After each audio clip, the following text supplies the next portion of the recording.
Assalamualaikum warahmatullahi wabarakatuh. Selamat sore atau selamat petang menjelang malam bersama saya Gusar Legend atau Nanang Haryadi atau Satrio Pinijati atau terserah Anda memanggil saya. Di session ini kita coba untuk tanya jawab tentang kajian diri selaku manusia, insan yang diciptakan manusia, yang Tuhan sendiri mempunyai tujuan dalam surat An-Duriyat ayat 56 yang berbunyi, wa ma khalaqtul jinna wa insa illa liya'budun. Tidaklah aku ciptakan manusia dan jin ini kecuali untuk beribadah. Artinya kita harus beribadah, baik itu ibadah pikiran, ibadah lisan, ibadah kolbi, atau ibadah lahir dan batin. Terbagi menjadi dua, lahir dan batin. Oleh karena itu para sahabat-sahabat, di hari kedua atau ketiga Ramadan ini, kalau ada pertanyaan-pertanyaan dari sahabat-sahabat yang mengganjal tentang pengertian kehidupan dan hidup manusia sebagai hamba Tuhan, itu perlu adanya sharing diskusi atau muzakarah. Mungkin di antara sahabat-sahabat ada yang bertanya, siapakah diri kita? Untuk apakah kita ini? Dan akankah kemana? Kalau dalam bahasa filosofi Jawa, sangkaning dumadi, paraning dumadi. Oke, sahabat-sahabat yang hadir di sini, baik yang lahiriah maupun yang gaib, yang telah kumpul hampir lebih daripada ribuan orang ini, walaupun Anda hanya melihat di layar, saya hanya di dalam. Mohon maaf sebab tidak dipublikasikan secara umum. Dikhawatirkan ada hal-hal yang kurang berkenan, karena ini menyangkut pertanyaan-pertanyaan bagi kalangan sufi, kalangan kiai, kalangan ulama-ulama besar, dan masyarakat pada umumnya, terutama orang yang ahli fikir, ahli memikir. Oke, untuk session pertama silakan Ratu Tunjung Sekar mau bertanya. Silakan, waktu saya berikan. Assalamualaikum warahmatullahi wabarakatuh. Waalaikumsalam. Apa kabar sahabat semuanya? Selamat menjalankan ibadah puasa untuk hari yang ketiga ya. Iya. Pertanyaannya, sejalan dengan adanya hadis, tapi ini sebenarnya pendapat Sayyidina Ali yang berbunyi, man arafa nafsahu faqad arafa robbahu, yang artinya penjelasan dan status hadis. Nah, pertanyaannya, apa yang disebut dengan 1. Sukma, 2. Jiwa, 3. Nyawa, 4. Akal, dan yang kelima ruh. Menurut Anda, Gusar Legend atau Satrio Pinijati atau Profesor Dr. Kiai Haji Nanang Haryadi SDMSC. Silakan. Oke, terima kasih atas pertanyaannya Ratu Tunjung Sekar. Tadi sebenarnya ya ada yang mengatakan hadis, ada juga yang mengatakan pendapat Al-Sayyidina Ali. Tapi dalam kitab yang berbunyi atau Rekul Islamiyah fil Hakikatul Islamiyah itu disebut pendapatnya Sayyidina Ali. Man arafah nafsuhu, barang siapa mengenal dirinya. Man, barang siapa arafa, mengenal, mengetahui dirinya. Fakot, benar-benar. Arafa akan mengerti, akan tahu Rabbuhu, Tuhannya. Itu ya. Nah, itu arti daripada pengertian tadi. Nah, pengertiannya sangat panjang. Namun yang ditanyakan tadi, apa yang pertama apa? Apa yang disebut? Yang pertama dengan sukma. Sukma itu adalah sebuah zat terkecil yang tercipta dari zatullah yang berada di dalam darah setiap makhluk hidup, terutama manusia di sini ya. Nah, itu. Jadi itu sukma. Warna cahayanya beraneka ragam, ada yang putih, ada hitam, ada hijau, ada berbagai macam. Ketika ada sukma itu di dalam darah, nah manusia itu masih hidup. Terus yang kedua, nah pintu keluarnya sukma itu ada melalui pori-pori, melalui mata, melalui otak kita. Itu pintu keluar masuknya sukma kita. Dan pokoknya sarana indera ke 5 kita ditambah otak kita, dan itu adalah pintu keluarnya sukma.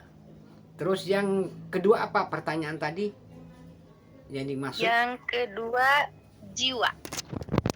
Jiwa itu satu zat yang tercipta oleh Zatullah, yang mempunyai fungsi atau tempat di paru-paru. Dia mampu memompa paru-paru, mendorong semua hawa, oksigen, hidrogen dan sebagainya melalui paru-paru untuk menyambungkan seluruh tubuh. Pintu keluarnya melalui hidung. Warna cahayanya hijau kemudah-mudahan. Mempunyai kemampuan yang namanya jiwa itu mampu mengheningkan pikiran, fokus kepada sesuatu yang hening dan menjadi mengingat Tuhan yang lebih khusyuk. Nah, itu kalau orang sering melatih jiwanya melalui paru-paru, melalui hidung, hu Allah dan sebagainya atau apapun, itu pikirannya akan menjadi tenang, fokus, dan terutama untuk mengalami orang-orang tatkala gelisah. Itu adalah fungsi dari jiwa kita. Maka tenangkan jiwa.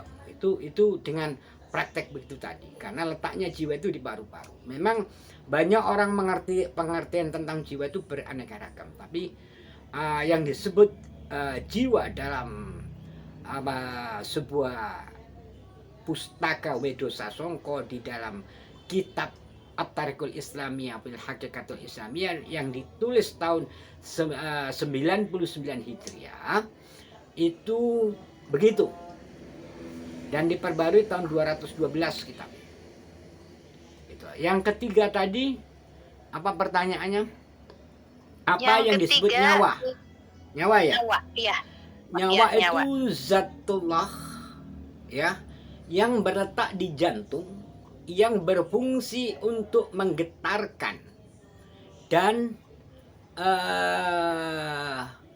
menggetarkan organ tubuh kita dan bergerak.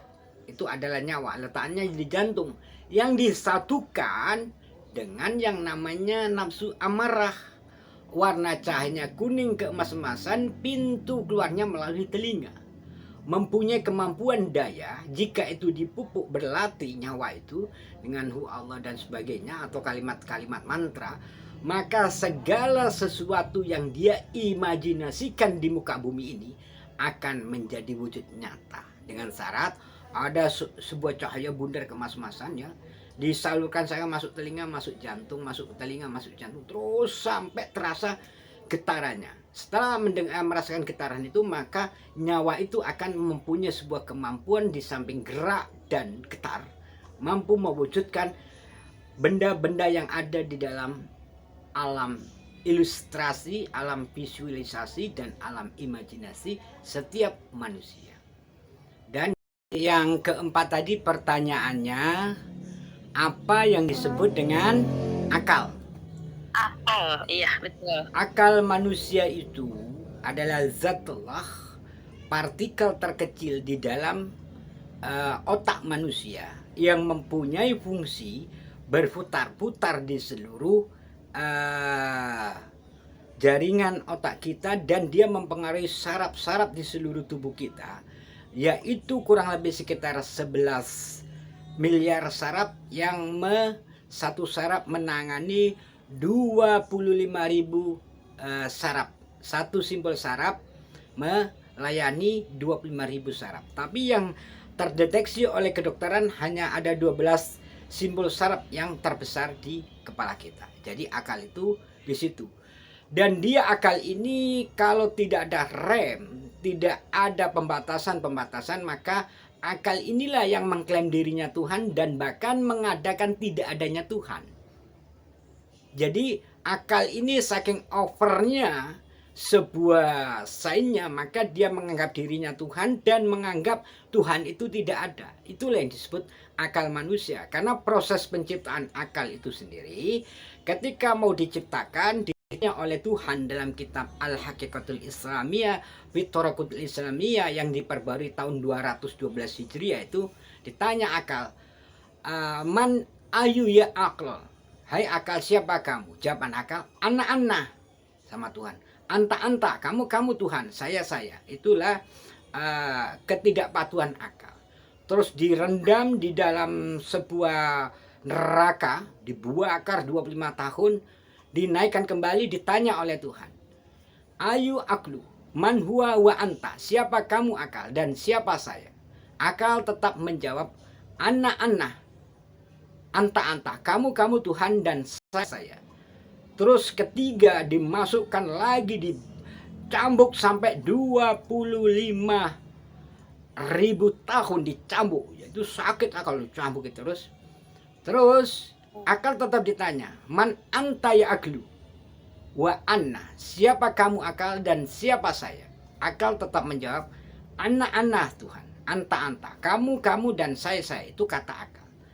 Dan yang terakhir, ketika itu sudah semua dihukum dia tidak ini, maka oleh Tuhan akal itu tidak diberi makan selama 25.000 tahun. Ini nanti fungsinya puasa itu. Tidak diberi makan 25.000 tahun, baru akal itu mengakui. Ditanya oleh Tuhan, man anta ya aklu, siapa kamu akal? Wa anna, dan saya. Baru akal mengatakan, anna abduka, saya ini hambamu Tuhan. Wa anta robi, dan kamu Tuhanku. Itulah akal, ya, yang letaknya di otak manusia. Yang selalu kadang dia mempunyai satu keegoan, itu dia tidak mengakui Tuhan dan dirinya mengklaim diri seorang Tuhan. Padahal itu masih bagian dari percikan cahaya Tuhan berbentuk zat tadi. Itu. Terus yang kelima, apa tadi pertanyaannya? Kelima, pertanyaannya, apa yang disebut dengan ruh? Apa yang disebut ruh? Ruh itu adalah sebuah zat Tuhan yang tercipta dari cahaya, yaitu baik itu Nur Muhammad atau sebutannya Nur apapun juga, membentuk zat dan membentuk ruh. Itu letaknya di hati. Kalangan orang-orang sufi mengatakan aruhi fi qalbi, ruh di dalam tubuh itu mempunyai tujuh lapisan. Pertama, aruhu ala Robbanit, ruh yang mengenal Tuhannya, lapisan pertama. Yang kedua, ruh Rahmani. Yang ketiga, roh Kudusi. Yang keempat, roh Idofi. Yang kelima, roh Ilafi. Yang keenam, roh Sili. Yang ketujuh, roh Kamali. Itu tentang ruh. Fungsinya apa? Fungsinya ya tadi menciptakan sukma atau rasa atau apapun juga. La sukma bisa menciptakan segala sesuatu yang dia inginkan melalui proses itu. Apakah ada pertanyaan lagi? Saya rasa itulah jawaban yang Ratu Tunjung Sekar tanyakan tentang man arofa nafsuhu fakot arofa robhu, tentang mengenal diri. Barang siapa mengerti atau mengetahui dirinya sendiri akan mengenal Tuhannya. Kembali pertanyaan 5 tadi sudah saya jawab. Kalau ada kekilafannya itu semua karena mungkin kekurangan ilmu saya. Ada pertanyaan lagi? Silakan buat Ratu Tunjung Sekar. Cukup. Untuk sekarang cukup. Oleh karena itu para sahabat-sahabat, pertanyaan saya rasa cukup ya. Mungkin sudah agak lama juga. Jadi kita diskus di bulan Ramadan ini, semoga menambah pencerahan, wawasan keilmuan tentang mengenal diri kita dan apa sih Tuhan mempunyai tujuan menciptakan kita, gitu ya. Akhir kata, jika ada kebenarannya itu datangnya dari Tuhan yang Maha Kuasa atau Allah Subhanahu wa taala. Jika ada kekhilafan dan kesalahan, itu karena kefakiran ilmu saya. Oh ya, oke, saya tambahkan. Di dalam tubuh manusia ini pengenalan ada yang namanya nafsu alwamah, letaknya di perut, pintu keluarnya di mulut, mempunyai daya energi, mampu memerintah benda yang jauh untuk bergerak, benda yang tidak ada untuk bergerak sampai di sempat kita. Itu kekuatan daya nafsu alwamah yang letaknya di perut atau pintu keluarnya di mulut, warna cahayanya hitam. Demikian, sekali lagi mohon maaf yang sebesar-besarnya apabila ada kekilafan dan kesalahannya. Usikum wa nafsi bitaqallah wallahul ma'afiq ila mithorik. Wassalamualaikum warahmatullahi wabarakatuh.